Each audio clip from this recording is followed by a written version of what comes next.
Buenas tardes, amigos míos del Club de Ajedrez Salvador Allende.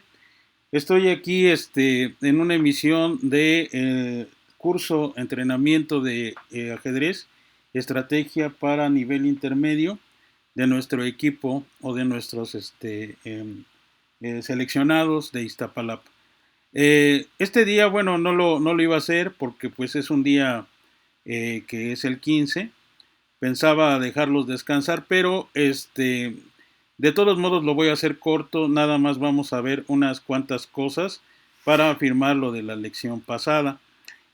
Voy a utilizar ahora un libro que es de Karpov y creo, a ver, déjenme ver, creo que es Karpov, se llama La estrategia de ajedrez, está en Paidotribo, este, y él tiene, digamos, también un método para analizar la partida de ajedrez. Tal vez no atienda los comentarios, porque como ya les dije, no sé si se vayan a conectar o no se vayan a conectar. Solamente dejaré las tareas y las preguntas en las cuales se van a basar ustedes para afirmar lo que hemos visto, ¿no? Bien, ya vimos que la posición tiene ventajas, ¿no? Hay 4 ventajas que nosotros siempre buscamos al inicio de una partida de ajedrez. Otra vez lo repito, la ventaja material, que es muy evidente, la ventaja de tiempo, la ventaja de espacio y por último, la más importante desde el punto de vista de Capablanca, la ventaja posicional. Todo esto lo hacen los módulos. Como ya dije, Lasker había dicho en un libro que solamente hay 3 formas en el ajedrez, ¿no? O estás bien, o estás mal, o estás igualado. En eso se basan también las valoraciones de los módulos. Debemos de saber valorar la posición a cada jugada y en cada momento de la partida. No podemos dejar, digamos, que las partidas se jueguen solas, ¿no? Debemos de tener un criterio y una forma de acercarnos a la partida de ajedrez. Esta manera de acercarnos, esta manera de leer, como ya dije, es una lectura de ajedrez, es lo que trato de inculcarles a ustedes. La lectura de las posiciones de ajedrez para mí es muy importante y todos los ajedrecistas deben de tener esta facilidad, ya sean de un nivel bajo o de un nivel medio o incluso de un nivel alto. Bien, voy a usar aquí mi iPad donde está, digamos, este libro y les voy a leer lo que dice Karpov sobre esto, ¿no? Dice, Steinitz se centró en la historia del ajedrez como el fundador de la teoría del juego posicional. Su esencia consiste en lo siguiente: todo plan en la partida de ajedrez debe poseer una base, que no puede asentarse en las ideas predilectas de uno o en las conjeturas sobre la personalidad del adversario, sino que debe estar fundamentada en la posición que hay en el tablero y su valoración. Este es un extracto, digamos, ya al final del capítulo 1, donde Karpov examina primero lo que es la estrategia y todo esto de la historia estratégica, ¿no? Dice, por eso tampoco se puede esperar que el adversario cometa errores. El plan debe derivarse siempre de un juicio realista de la posición. Mientras el material esté equilibrado, Steinitz considera que lo decisivo es la acumulación de pequeñas ventajas. Eso es lo que yo les decía. Uno va acumulando pequeñas ventajas, ¿no? Según su concepción, estas ventajas tienen las características siguientes. Aquí, ojo, deben de apuntar lo que dice el maestro Karpov. Adelanto en el desarrollo y dominio del centro, con lo que se garantiza la libertad de movimiento de las piezas propias. Otra vez lo repito, adelanto en el desarrollo y dominio del centro, con lo que se garantiza la libertad de movimiento de las piezas propias. Ocupación 2. Ocupación de puntos de apoyo y columnas abiertas. Los puntos de apoyo, recuerden, son como las bases de operaciones para los caballos y obviamente las columnas abiertas son una técnica que ya hizo Nimzovich en su libro Mi Sistema sobre el dominio, digamos, de la columna. 3. Superioridad de material, aunque sea transitoria nada más, lo que obliga al adversario a perder tiempos para obtener la compensación correspondiente. Entre tanto, habría que intentar hacerse con la iniciativa o conseguir ventaja de espacio. Vean cómo Karpov utiliza esa relación, ¿no? El material, si es transitorio, debe de hacerse para lograr, digamos, arrebatar la iniciativa o obtener ventaja de espacio. 4. Establecimiento de una estructura de peones ventajosa.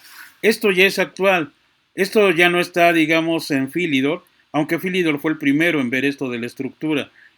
Ahora se utilizan estructuras ventajosas de peones. ¿Cuáles son? ¿Cómo son? ¿Y en qué momento las utilizo? Eso nos lo da la experiencia y obviamente las variantes a las cuales nos vayamos a meter. Creación de puntos débiles en campo enemigo que pueden convertirse en objeto de ataque. Exacto. Hay una diferencia, recuerden, entre peones débiles y casillas débiles. Los peones débiles son, digamos, aquellos peones que tienen que ser defendidos y que obviamente hay, digamos, un ataque sobre ellos, ¿no? Por ejemplo, un peón retrasado sería un peón débil y entonces vemos que las torres en esa columna atacan al peón débil. Un peón aislado tiene, sin embargo, casillas débiles. Las casillas débiles están alrededor del peón. Si, por ejemplo, el peón está en D5, que es una casilla blanca, entonces todas las casillas negras están debilitadas y deben de ser bloqueadas, ya sea por un caballo, o deben también de tener, digamos, una manera de detener a ese peón aislado para que no se libere. Muy bien. Ya después de esto viene lo siguiente, viene una partida que no vamos a ver, pero entonces aquí vamos a ver cómo todo esto también tiene 7 puntos que hay que recordar. Voy a pasar al ¿cómo se llama? Al tablero para poner la posición, ¿no? En este caso voy a utilizar, digamos, primero el editor para colocar una posición. No les voy a decir el nombre de los jugadores, precisamente para que ustedes vean, digamos, los rasgos de la posición. Muy bien, voy a empezar con la edición, ¿no? Vamos a poner el editor y vamos a ver aquí la posición, digamos, de las piezas. Empezamos primero, como siempre les digo, con los peones. Los peones son primero. Hay que ver precisamente el plano estructural. Hay un peón en D4, hay un peón en A2 y en B2, hay otro peón en F2, G2 y H2. Esa es la estructura de peones de las blancas. Luego vienen las piezas menores. Tenemos 2 caballos, un caballo que está colocado en C3 y el otro que está colocado en F3. Hay un alfil, es otra pieza menor que está colocado en E4, ¿no? Y hay otro alfil en C1. Hay piezas pesadas, en este caso, damas y torres, ¿no? Las torres primero van colocadas en A1 y la otra torre está colocada en E1 y por lo tanto la dama está en D1. Muy bien. El rey está colocado, que eso es lo más importante, en G1, ¿no? En el sentido de que debemos de tener la cuestión de la seguridad del rey. Esa es la posición de las blancas, ¿no? Entonces veamos ahora la posición de las negras. Hay un peón en A7, hay otro peón en B7, hay un peón en E6, hay un peón en F7, hay un peón en G7 y hay un peón en H7. Esa es la estructura de las negras, ¿no? Ahora pasemos a las piezas menores, en este caso caballos y alfiles. Empezamos siempre por el caballo. Hay un caballo en D5 y otro caballo en E7. Ahora empecemos por los alfiles, ¿no? Hay un alfil en F6 y hay otro alfil en C8. Ahora pasemos a las piezas pesadas. En este caso la dama la colocaremos en D8 y las torres están en su posición, una del enroque, que es la de F1, y la otra está en A1, posición inicial. El rey está colocado en G8, ¿no? Muy bien. Para esto también debemos de saber, pues, quiénes van, ¿no? En este caso juegan las blancas. Las blancas son las que van a jugar. Entonces, ya que estamos seguros de eso, apretamos y ya utilizamos el que guarda la posición para que ya estemos ahí. Muy bien. ¿Cómo analizamos esto? Como ya les dije, no les voy a decir quién es el que juega, sino, mejor dicho, no les voy a decir los que tienen blancas o los que tienen negras, sino que vamos a ver lo que dice aquí Karpov. Dice: Steinitz encontró el método, desmenuzaba una posición en sus elementos. Eso es el análisis, desmenuzar, o sea, hacer, digamos, cada uno de estos elementos, hacerlos aparte y después juntarlos. Eso sería parte del análisis y de la síntesis, ¿no? Muy bien, los comparaba entre sí y como consecuencia de ello daba su diagnóstico o lo que se llama el juicio de la posición. En el siglo XX, generaciones de ajedrecistas perfeccionaron y afinaron este método del primer campeón mundial. Poco a poco formularon 7 criterios, fíjense bien, 7 criterios que son los que dice Karpov que se utilizan en todas las valoraciones de posición. Dice: estos 7 criterios valorativos generales que pueden servir de base para justipreciar cualquier posición. Aquí es donde les digo que van a hacer las preguntas, porque todos estos 7 pasos, por decirlo así, y estos son de Karpov, son los clásicos. Karpov es un jugador que en este caso es muy práctico en ese aspecto. No se pone a discutir otros elementos que han surgido sobre este tema, sino que acata los de Steinitz y los lleva a cabo. Se podría decir que es un jugador hecho y formado, así formado por la escuela de Steinitz y de Botvinnik, y que en estos aspectos, digamos, no es de que sea ortodoxo, pero sí es un jugador que en la práctica ha demostrado que todas estas 7 o juicios o razones para valorar la posición siguen siendo válidas para él. Bueno, primero, el primer juicio es la relación de fuerzas en lo concerniente al material. Como ya les dije, contar, simplemente contar, la relación que hay de fuerzas en lo material. Luego 2, la existencia de amenazas directas. O sea, una amenaza directa es, por ejemplo, lo que puede hacer, no en una jugada, sino lo que puede hacer en una pieza y que se está observando que está amenazando. ¿Qué punto se está amenazando?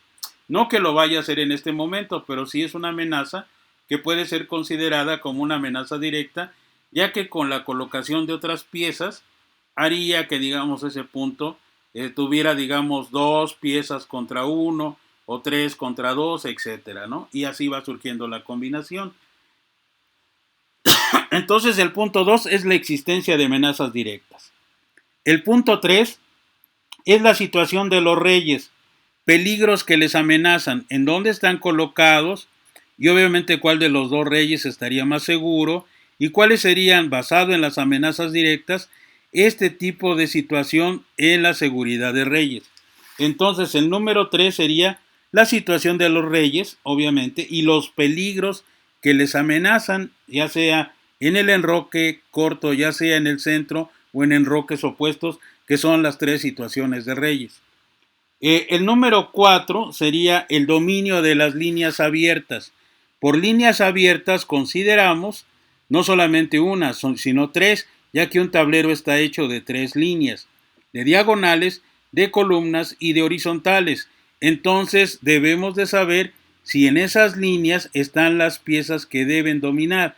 Por ejemplo, Auerbach decía que parecía casi un consejo para tontos, pero no lo consideren así, porque a muchos luego se les olvida, que por ejemplo los alfiles se mueven en diagonales, los caballos están en las bases de operaciones y las torres andan por columnas y horizontales y la dama utiliza también columnas horizontales y diagonales, ¿no?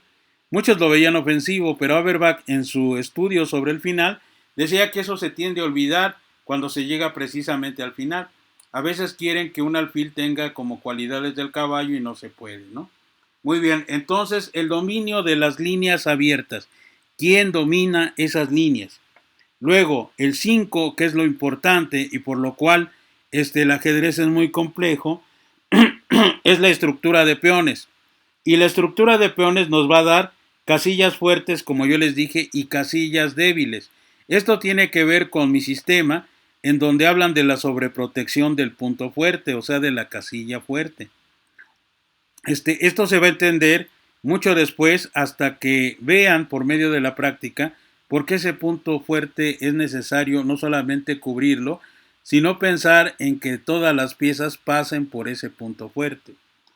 En un ejemplo, en la francesa el punto fuerte va a ser cuidar E5. O sea, E5 en un momento dado es el punto fuerte en la francesa. Muy bien. Luego viene centro y espacio. ¿Qué tipo de centro tengo? Y obviamente ese centro me da un espacio determinado. O sea, el espacio, recuerden que es eso, un espacio en el cual yo puedo maniobrar mejor que el otro y por lo tanto, como decía José Raúl Capablanca, el espacio es temporal y debo de extenderlo el mayor tiempo posible para que después, como dice Steiner, esa ventaja se cambie por otra duradera. ¿Qué es lo que decía Capablanca en la ventaja duradera? Pues que la ventaja duradera es sencillamente algo que tiene que ver con los peones. Los peones son el material que siempre existe en el tablero. Muy bien. Por último, el desarrollo y la disposición de piezas. Esto lo ponen al último. Muchos dirían, no, debería ser al principio. No, esto es al último, porque al último nosotros vemos qué piezas se necesitan para tal tipo de estructura y en dónde se deben de colocar. Entonces, aquí ya tenemos los 7 puntos. Lo repito, porque esto es parte, digamos, del ejercicio, no solamente para que lo apunten, sino para que resuelvan este problema. Primero, la relación de fuerzas en lo concerniente al material. 2. La existencia de amenazas directas. 3. Situación de los reyes, peligros que les amenazan. 4. Dominio de las líneas abiertas. 5. Estructura de peones, casillas fuertes y casillas débiles. 6. Centro y espacio. Y 7. Por último, desarrollo y disposición de piezas. ¿Qué es lo que propone este libro? Este libro tiene varios ejercicios. Y no hay que tratar de ver las soluciones, sino hay que tratar de discutir los puntos que te dan, porque muchos cuando piensan en estudiar, piensan solamente en ver la posición y luego irse a la solución, en vez de activar su mente y empezar a hacer las cosas que nos pide el gran maestro, ¿no? Dice, por medio de estos 7 criterios, el ajedrecista compara sus posibilidades con las del adversario, valora la posición y traza un plan en consecuencias. Perdón. Después busca jugadas concretas y calcula variantes. Bien, aquí ya está. ¿Qué es lo que nos pide aquí el método? La primera etapa es comparar los criterios. Cada punto va a ser visto desde el lado blanco y desde el lado negro sin importar quién juegue. Eso no hay que tomarlo en cuenta. Y después viene, ¿cómo se llama? El análisis comparado. Nosotros vamos a hacer una comparación. ¿Quién está, por ejemplo, el primer punto, ¿no? Supongamos que si hay alguien conectado me puede responder. ¿Quién está mejor en material? ¿El blanco o el negro? Y entonces ustedes deben de hacer, como dicen, un análisis comparado. Contando los peones, contando las piezas menores, hay que ver si alguno de ellos tiene una deficiencia material o sencillamente, como les digo, hay una igualdad de material. Entonces van a hacer, digamos, como una lista y van a poner, digamos, los 7 puntos. Y esos 7 puntos, si ponen el signo de igual, quiere decir que no hay problema. Pero si notan una desigualdad en uno de los puntos, dicen de qué lado está, digamos, esa ventaja. Si hay una ventaja de espacio y la tiene el blanco, entonces ustedes pondrán ventaja de espacio por parte del blanco, ¿no? Si hay casillas fuertes o casillas débiles en uno de los puntos y ustedes deben de empezar a buscar, digamos, esos defectos en la posición, lo apuntan. Eso no quiere decir que todos los que hagan el ejercicio van a acertar a la primera, sino que estos ejercicios son precisamente para ir deduciendo cuál va a ser el plan. Después de ver los 7, sacan una estadística. Bueno, en esta posición, vamos a suponer, la posición la tienen, es una suposición, no crean que es así. Vamos a decir que las blancas tienen ventaja, ¿no? Y hay que ver qué tipos de ventajas, si es una ventaja ligera, si es una ventaja, digamos, concreta, o si es una ventaja que va a hacer que la partida se defina en unas cuantas jugadas, como por ejemplo con un ataque de mate. Esas serían las tres formas de evaluación que existen. O estoy totalmente superior, lo cual sería una ventaja que se pone un más menos, como ven en los módulos, que quiere decir que esa ventaja es irreversible, o la ventaja concreta es algo que se nota en el tablero, pero todavía hay que luchar, todavía hay que pensar qué voy a hacer. De acuerdo a esos diagnósticos o a esas comparaciones, nosotros elaboramos un plan básico tanto para blancas como para negras, dependiendo ahora de quién jueguen, ¿no? Entonces, bien, voy a ver si hay alguien y si no, ¿cómo se llama? Eh, Pondré esta posición y como les dije, iba a ser bastante corto el asunto, nada más veremos esta posición, dejaré la tarea y solamente haré las 7 preguntas. Bueno, ya están hechas las 7 preguntas. Las 7 preguntas eran cuáles son las 7 condiciones para valorar una posición, y ya con eso habíamos visto la primera parte estratégica del alfil y sus diagonales. Como ven, eso estaría en el rubro, digamos, de estas valoraciones, en la última, ¿no? En el desarrollo y disposición de piezas. Si tenemos un alfil colocada en tal diagonal y esa diagonal es buena para mi posición, bueno, pues tenemos una ventaja ahí, que es la colocación de un buen alfil, ¿no? Entonces, no creo que sea difícil el encontrar. Ya dije, este es un análisis comparado. Es un libro que se llama La estrategia de ajedrez y está publicado por una editorial que se llama Hispania. Yo a veces lo he utilizado, aunque el libro de Karpov no parece muy completo. En estos puntos por lo menos son básicos para un jugador que tenga un cierto nivel. No puede ser un nivel al estilo de GM, porque los GM ya se cuestionan estos 7 puntos, incluso extienden otros que tal vez no estén contemplados, ¿no? Ellos hacen como subíndices o subnúmeros, por decirlo así, tienen 7-1, por ejemplo, en la disposición de piezas ellos pueden poner una condición que tal vez no lo haya puesto Karpov, pero ellos sí lo ven, ¿no? El caso de Kasparov es relevante porque Kasparov tiene, digamos, muchos ajustes en cómo valorar la posición. Eso no quiere decir que Kasparov esté mal, lo único que quiero decir es que ya cuando uno sabe esto, ya cuando uno lo domina, entonces sí vienen las revoluciones en el ajedrez y vienen jugadores como Kasparov, como Ninzovich, como Larsen, que son los grandes pensadores del ajedrez. Valorar una posición no es sencillo, es de lo más difícil que se puedan imaginar. Pero no por eso quiere decir que todo ajedrecista esté fuera de este ejercicio. Entonces, estoy esperando. Si no, hay alguien, entonces daré por concluido y veremos, en la siguiente clase, que esta va a ser la tarea, esta es la posición. No les he dicho quién juega, en esta cuestión, solamente les diré el año, es, digamos que reciente, es de 1998. Muy bien. Entonces, si no hay más que decir o que hacer, no veo ningún, ¿cómo se llama? No veo ningún recado.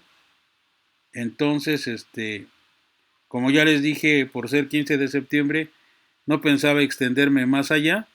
Dejo esta posición para el viernes, para que ustedes, la analicen, hagan el análisis comparativo, vean los 7 puntos que nos dice Karpov. Recuerden que uno debe de saber que por lo menos cuando uno tiene ventaja, debe de las 7, por lo menos debe de tener 4 con ventaja, ¿no? O sea, tienen puntos para ver. No es necesario calcular, el cálculo viene después, hasta que ustedes hacen un diagnóstico, y ya después de que hacen un diagnóstico, hacen un plan verbal, como ya les dije, y después de ese plan viene el cálculo. Recuerden que se calcula al último, no se calcula antes, porque sencillamente si no tienen un plan, pues ¿qué van a buscar? ¿Qué jugadas van a buscar? para que su plan sea concreto y sea fácil de observar, ¿no? Entonces, ya que vieron los 7 puntos, quién tiene la ventaja, entonces forman un plan mínimo. No tiene que ser muy complicado, es un plan que va a corresponder a las características de la posición, como dice Karpov y como también Wittgenstein lo decía desde el inicio, digamos, de su método, ¿no? El método científico. Bueno, ya con esta, como dicen, ya con esta me despido. Paso aquí a la pantalla. Les agradezco mucho. No sé, como ya les dije, quién se haya conectado, pero quien se haya conectado, muchas gracias. Esto quedará para que lo vean y hagan el ejercicio, ¿no? Nos vemos el viernes y espero que hagan la tarea, como ya les dije, hay que hacerla y hay que empezar a ejercitarse en este método. Muchas gracias y hasta pronto.